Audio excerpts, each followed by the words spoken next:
prosecutors investigating a sexual abuse case against a Houston area priest searched the offices Wednesday of the local archdiocese, which is led by the cardinal who is heading the Roman Catholic Church's response in the U.S. to sexual misconduct. Intensifying investigation has raised questions about how Cardinal Daniel DiNardo of the Archdiocese of Galveston-Houston and his staff dealt with complaints against Manuel La Rosa Lopez, who is accused by two people of fondling them 2 decades ago when they were teenagers. DiNardo is also head of the U.S. Conference of Catholic Bishops, leading the American response to the ongoing clergy abuse crisis. Both victims have told the Associated Press that they met with DiNardo but felt he didn't take their complaints about La Rosa Lopez seriously. Montgomery County District Attorney Brett Ligon, whose office conducted the search Wednesday, said authorities were looking for employment records and disciplinary records related to La Rosa Lopez, along with anything that might lead to the discovery of other potential crimes. Officers from the Texas Department of Public Safety and federal agencies joined the search, Ligon said. This is not a search warrant against the Catholic Church, Ligon said, adding, "We're going to go wherever the investigation requires us to go." The Archdiocese issued a statement saying it was fully cooperating with the investigation.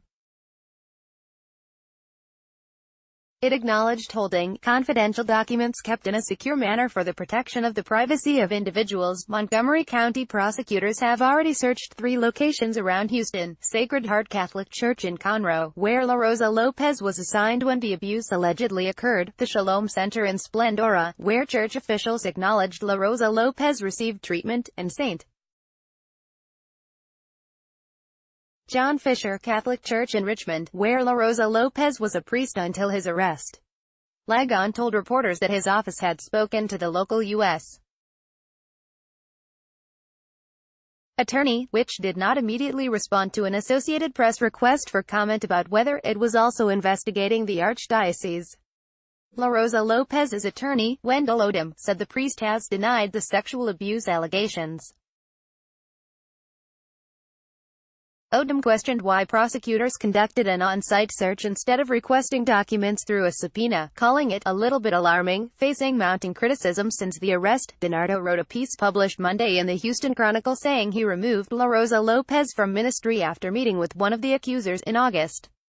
That accuser told the AP in September that he felt DiNardo was dismissive and said, "You should have told us sooner." DiNardo's column did not address the allegations of the other accuser, a woman now in her 30s who told AP she met with DiNardo shortly after discovering in 2010 that La Rosa Lopez had become the Archdiocese's vicar for Hispanic ministry, a position he held at the time of his arrest 8 years later.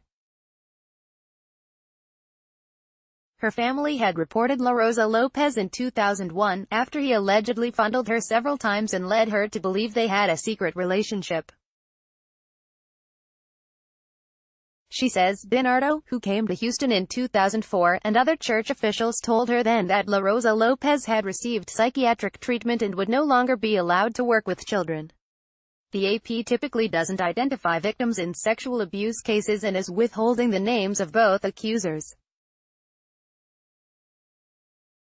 Michael Norris, head of the Houston chapter of the Survivors Network of Those Abused by Priests, said the documents seized Wednesday could be crucial to understanding the Archdiocese's handling of La Rosa Lopez's case over 2 decades. This is going to force DiNardo to be truly transparent, Norris said. Now we're going to know everything.